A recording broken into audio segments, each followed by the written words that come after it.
നമസ്കാരം.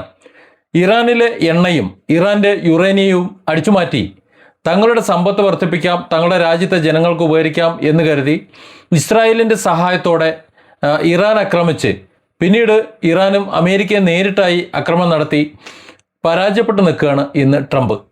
അതായത് ഇറാൻ്റെ യുറേനിയം കിട്ടിയില്ല, ഹോർമോസ് അത് നോക്കിയിട്ട് അതും കിട്ടിയില്ല. അതായത് ഇന്ന് അമേരിക്ക പുറത്താകുന്നൊരവസ്ഥ. ഹോർമൂസ് കടലിടുക്കിലെ നിലവിലെ സാഹചര്യം അമേരിക്കൻ പ്രസിഡന്റ് ഡൊണാൾഡ് ട്രംപിൻ്റെ നേതൃത്വത്തിലുള്ള അമേരിക്കയ്ക്ക് എല്ലാം കയ്യിൽ നിന്ന് പോയ ഒരു സ്ഥിതിയാണ് എന്നത് ലോകത്തിന് ഏകദേശം മനസ്സിലായി തുടങ്ങിയിട്ടുണ്ട്. ട്രംപിനും അത് മനസ്സിലായി തുടങ്ങിയിട്ടുണ്ട്. നേരത്തെ പറഞ്ഞ പോലെ എന്താണ് ഇറാൻ എന്ന് മനസ്സിലാകാതെ അല്ലെങ്കിൽ ചിന്തിക്കാതെ ആക്രാന്തത്തോടെ ഒരു ധാരണയുമില്ലാതെ എടുത്തു ചാടിയപ്പോൾ അമേരിക്കയ്ക്ക് നഷ്ടപ്പെട്ടത് പശ്ചിമേഷ്യയിലെ അവരുടെ സൈനിക താവളങ്ങൾ മാത്രമല്ല, 100-ലധികം വരുന്ന അത്യന്താധുനിക പോർ വിമാനങ്ങൾ, F-35, F-15 അടക്കമുള്ള പോർ വിമാനങ്ങൾ, അത്യന്താധുനിക ഡ്രോണുകൾ, ആളില്ലാ വിമാനങ്ങളൊക്കെ എല്ലാം നഷ്ടപ്പെട്ടു. മറ്റ് യുദ്ധ സംവിധാനങ്ങളൊക്കെ നഷ്ടപ്പെട്ടു പോയി. വലിയ സാമ്പത്തിക നഷ്ടത്തിന് പുറമെ ലോകത്തിന് മുന്നിൽ അമേരിക്ക ഇന്ന് ഒന്നുമല്ല, അല്ലെങ്കിൽ സൈനികമായി ഒന്നുമല്ല എന്നുള്ള ഒരു സ്ഥിതിയും വന്ന് നാണക്കേടായി നിൽക്കുകയാണ്. ഇന്ന് ഇറാൻ്റെ യുറേനിയം കൈവശമാക്കാമെന്നുള്ളൊരു മോഹം അതെന്നോ പൊലിഞ്ഞു കഴിഞ്ഞു. ഇനി അത് കിട്ടില്ല. ഇപ്പോൾ അതിനെക്കുറിച്ച് യാതൊരു സംസാരവും എവിടെ കേൾക്കാനുമില്ല. ഹോർമൂസെങ്കിലും കൈവശപ്പെടുത്താം, അതെങ്കിലും അധീനപ്പെടുത്തിക്കൊണ്ട് എണ്ണയോ കിട്ടിയില്ല, എണ്ണയിൽ കുറച്ച് നിയന്ത്രണങ്ങളെങ്കിലും ഉണ്ടാക്കാം എന്ന് കരുതിയാണ് പിന്നീട് യുദ്ധം ചെയ്തിരുന്നത്. ഇപ്പോൾ ആ മോഹവും ഉപേക്ഷിക്കേണ്ടി വന്നിരിക്കുകയാണ്. ഒമാനും ഇറാനും ചേർന്ന് ഹോർമൂസ് കടലിടുക്കിലെ കാര്യങ്ങൾ തീരുമാനിക്കുമെന്നാണ് ഇപ്പോൾ പുറത്തു വരുന്ന വിവരങ്ങളും ചർച്ചകളുമൊക്കെ അങ്ങനെയാണ് സൂചിപ്പിക്കുന്നത്.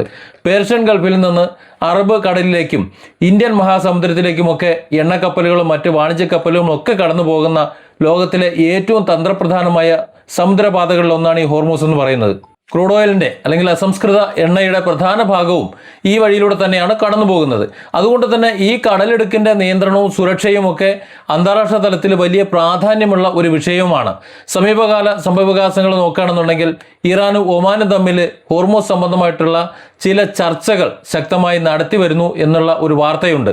മാത്രമല്ല ഒരു കാര്യം കൂടി വിളിച്ചു പറയപ്പെടുന്നത് അമേരിക്കയ്ക്കും ട്രംപിനും ഇതിൽ ഒരു റോളും ഇല്ല എന്നാണ്. അതാണ് ഇതിനോടകം വ്യക്തമാക്കിയിട്ടുള്ളത്. ഹോർമൂസ് തുറക്കണമെന്നും കപ്പൽ സഞ്ചാരം സുഗമമാക്കണമെന്നും ഒക്കെ മുമ്പ് ട്രംപ് അഡ്മിനിസ്ട്രേഷൻ നിർബന്ധിച്ചിരുന്നു നേരത്തെ. എന്നാൽ ഇപ്പോഴത്തെ സ്ഥിതിയിൽ ഒമാനും ഇറാനും തമ്മിലുള്ള ഒരു ധാരണ, ആ ധാരണയുടെ അടിസ്ഥാനത്തിലാണ് കാര്യങ്ങൾ ഇപ്പോൾ മുന്നോട്ട് പോയിക്കൊണ്ടിരിക്കുന്നത്. ഒമാനാകട്ടെ ഒരു നിഷ്പക്ഷ നിലപാട് സ്വീകരിക്കുന്ന ഒരു രാജ്യമായിട്ടാണ് ഇന്ന് അറിയപ്പെടുന്നത്.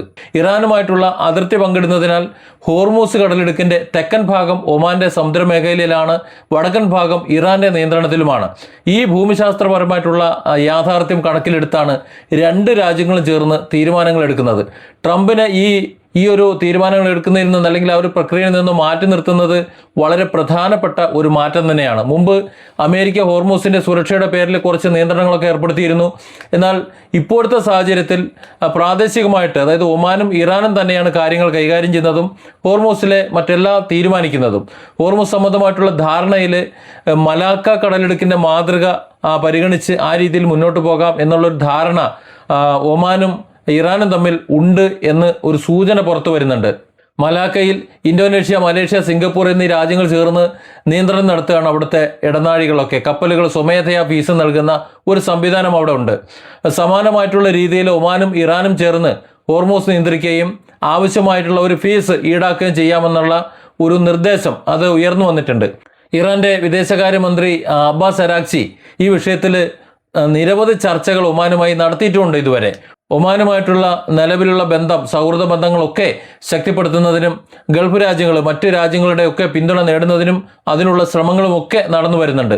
സൗദി അറേബ്യ ഉൾപ്പെടെയുള്ള GCC രാജ്യങ്ങൾ അവരെല്ലാവരും ഒമാൻ്റെ പദ്ധതിക്ക് പിന്തുണ നൽകിയതായിട്ട് റിപ്പോർട്ടും വരുന്നുണ്ട്. ഫലത്തിൽ ട്രംപിന് ഇതേക്കുറിച്ച് അറിയാമെങ്കിലും ഇടപെടാൻ കഴിയാത്ത ഒരു അവസ്ഥയാണ്. അതായത് പശ്ചിമേഷ്യയിൽ നിന്ന് ട്രംപ് മാറ്റി നിർത്തപ്പെടുന്ന ഒരു സാഹചര്യത്തിലേക്കാണ് കാര്യങ്ങൾ പോകുന്നത്. US ഇറാൻ ബന്ധങ്ങളിലെ സംഘർഷങ്ങൾ, വെടിനിർത്തൽ ചർച്ചകൾ, അതിനൊക്കെ ശേഷമുള്ള ഒരു സാഹചര്യത്തിലാണ് ഈ മാറ്റം ഉണ്ടാകുന്നത്. ഇപ്പോൾ നേരത്തെ ഇറാനും ട്രംപും തമ്മിലുള്ളൊരു ചർച്ച ഉണ്ടായിരുന്നല്ലോ, ആ ചർച്ച ചീറ്റിപ്പോയി. അമേരിക്ക എടുത്തു ചാടി അതിനെ കുളം തോണ്ടിയതിന് ശേഷമാണ് ഒരു വലിയ മാറ്റം. അതായത് പശ്ചിമേഷ്യ സമാധാനപൂർവ്വമാകണം, ലോകരാജ്യങ്ങൾക്ക് ഹോർമൂസിലൂടെ എണ്ണ പോകണം, അതിന് അമേരിക്ക വിചാരിച്ചാൽ നടത്തില്ല, പെതിയെ അമേരിക്കയെ അല്ലെങ്കിൽ ട്രംപിനെ കഴുത്തിന് പിടിച്ച് തൂക്കിയെറിയേണ്ട ഒരു സാഹചര്യമുണ്ട് എന്ന് മിഡിൽ ഈസ്റ്റിലെ രാജ്യങ്ങളെല്ലാം തിരിച്ചറിഞ്ഞിരിക്കുന്നു എന്ന് വേണം വളരെ വ്യക്തമായി ഇതിൽ നിന്ന് മനസ്സിലാക്കാൻ. അതുകൊണ്ടാണ് ട്രംപിൻ്റെ ചില നിബന്ധനകൾ, മുന്നോട്ട് വെച്ചിട്ടുള്ള ചില നിബന്ധനകളൊക്കെ കാറ്റിൽ പറത്തിയിട്ട് ഇപ്പോൾ ഒമാനും ഇറാനും തമ്മിലുള്ള ധാരണയിൽ പ്രധാനമായിട്ടും കാര്യങ്ങളൊക്കെ മുന്നോട്ട് പോകുന്നത്. ഈ ധാരണ നടപ്പിലാക്കപ്പെട്ടാൽ കപ്പൽ സഞ്ചാരം, ഹോർമൂസിലൂടെയുള്ള കപ്പൽ സഞ്ചാരം സുഗമമാകും എന്ന കാര്യത്തിൽ യാതൊരു സംശയം വേണ്ട. ഇറാന്റെ നിയന്ത്രണത്തിലുള്ള അകത്തേക്കുള്ള പാതയും ഒമാന്റെ നിയന്ത്രണത്തിലുള്ള പുറത്തേക്കുള്ള പാതയും, അതായത് ഇറാന്റെ തീരത്തുകൂടി കപ്പലുകൾ അകത്തേക്ക് പോകുന്നു, കടലിലേക്ക് പോകുന്നു, ഒമാന്റെ തീരത്തുകൂടി പുറത്തേക്ക് പോരുന്നു. ഈ രീതിയിലുള്ള ഒരു വിഭജനവും ചർച്ച ചെയ്യപ്പെടുന്നുണ്ട്. ഇറാൻ പൂർണ്ണമായിട്ടുള്ള നിയന്ത്രണം ആഗ്രഹിക്കുന്നുവെന്നും ഒമാനാകട്ടെ തുല്യ പങ്കാളിത്തം ആവശ്യപ്പെടുന്നു എന്നും വ്യത്യസ്ത റിപ്പോർട്ടുകളും പുറത്തു വരുന്നുണ്ട്. എന്നാൽ അന്തിമ തീരുമാനം ഈ രണ്ട് രാജ്യങ്ങൾ ചേർന്ന് തന്നെയാണ് എടുക്കുക, അല്ലെങ്കിൽ അങ്ങനെ തന്നെ എടുക്കും എന്നത് തന്നെയാണ് വസ്തുത. അതിൽ അമേരിക്കയ്ക്കോ അല്ലെങ്കിൽ മറ്റു രാജ്യങ്ങൾക്കോ യാതൊരു റോളും ഉണ്ടായിരിക്കുന്നതുമല്ല. ഹോർമൂസിന്റെ വിഷയത്തിൽ ഇനി അമേരിക്കയുടെ പങ്ക് അപ്രസക്തമാക്കുന്നത് പ്രാദേശിക ശക്തികളുടെ സ്വാധീനം വർദ്ധിപ്പിക്കുകയും ചെയ്യുന്നുണ്ട്. അതായത് മിഡിൽ ഈസ്റ്റിന്റെ സ്വാധീനം അതിൽ വളരെയധികം വർദ്ധിപ്പിക്കുന്നുണ്ട്. നേരത്തെ അമേരിക്ക ആരെയും അങ്ങോട്ട് അടുപ്പിക്കില്ലായിരുന്നു, പക്ഷേ ഇപ്പോൾ അമേരിക്കയെ ആരും അടുപ്പിക്കാത്ത ഒരവസ്ഥയാണ് ഇപ്പോൾ ഉള്ളത്. ഇതിനിടയിൽ ഇസ്രായേലും UAE തുടങ്ങിയ ചില രാജ്യങ്ങളുടെ ചില നിലപാടുകൾ ഹോർമൂസിന്റെ, ഒമാന്റെയും അതേപോലെ ഇറാന്റെയും നിലപാടുകളെ സ്വാധീനിക്കാൻ ശ്രമിച്ചിരുന്നു. എന്നാൽ ഹോർമൂസിലെ കാര്യങ്ങൾ ഒമാനും ഇറാനും തന്നെയാണ് അന്തിമ തീരുമാനം എടുക്കുന്നത് എന്ന വ്യക്തത ഇപ്പോൾ ഉറപ്പായി കഴിഞ്ഞു. ഹോർമൂസ് കടലിടുക്ക് അടഞ്ഞാൽ ലോക എണ്ണ വിപണിയിൽ വലിയ ആഘാതം ഉണ്ടാകുമെന്ന് വിദഗ്ധർ ചൂണ്ടിക്കാണിക്കുന്നുണ്ട്.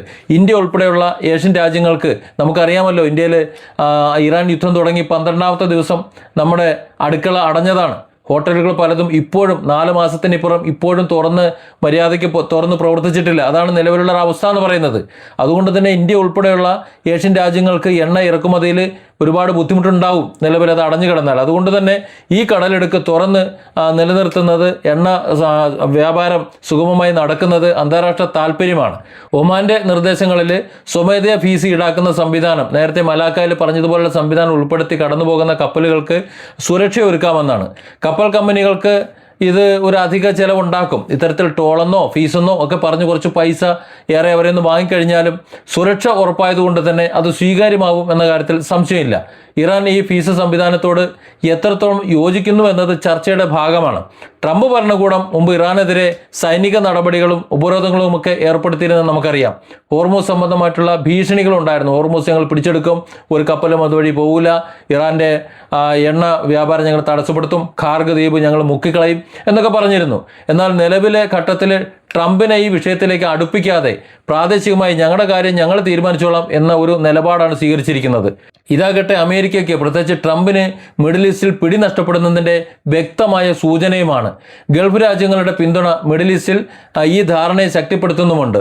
യൂറോപ്യൻ യൂണിയന്, ചൈന, റഷ്യ തുടങ്ങിയ ശക്തികൾ ഈ സംഭവ വികാസങ്ങൾ സൂക്ഷ്മമായി നിരീക്ഷിക്കുന്നുണ്ട്. എങ്കിലും തീരുമാനങ്ങൾ എടുക്കുന്നത് ഒമാനും ഇറാനും തന്നെയാണ്. അതായത് പന്ത് ഒമാന്റെയും ഇറാന്റെയും കോർട്ടിലേക്ക് എത്തിയിരിക്കുന്നു.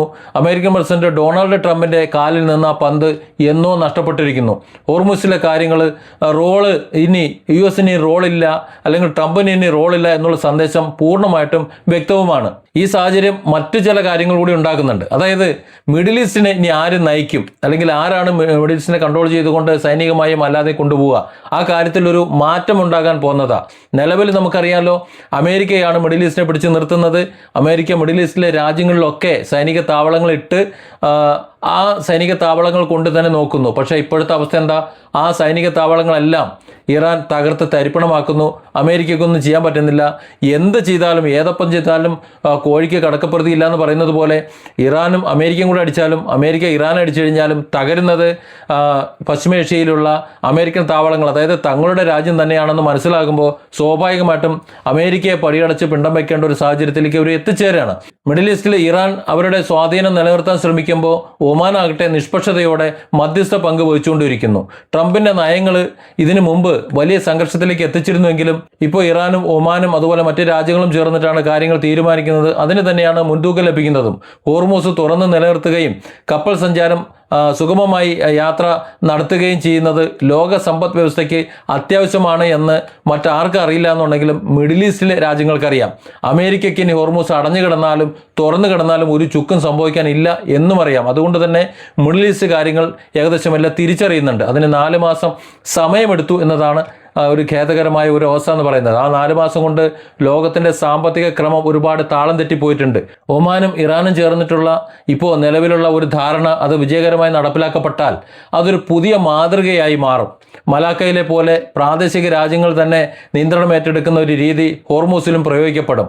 അമേരിക്ക പോലുള്ള ബാഹ്യശക്തികളുടെ നേരിട്ടുള്ള ഇടപെടൽ കുറയുന്നത് ഒരു പുതിയ ഒരു യുഗത്തിൻ്റെ ഒരു പ്രദേശത്തിൻ്റെ ഒരു പുതിയ യുഗത്തിൻ്റെ തുടക്കമായി കാണാനും പറ്റും. ചുരുക്കം പറഞ്ഞാൽ ആവശ്യമില്ലാതെ ആക്രാന്തം മൂത്ത് എടുത്തു ചാടി കയ്യിലുള്ളതും തൊലച്ച് ലോകത്തിന് മുന്നിൽ നാറി നിൽക്കുന്ന ഒരു അവസ്ഥയിലാണ് ഇന്ന് ട്രംപും അമേരിക്കയും. Different angles. Don't forget to subscribe and support this channel.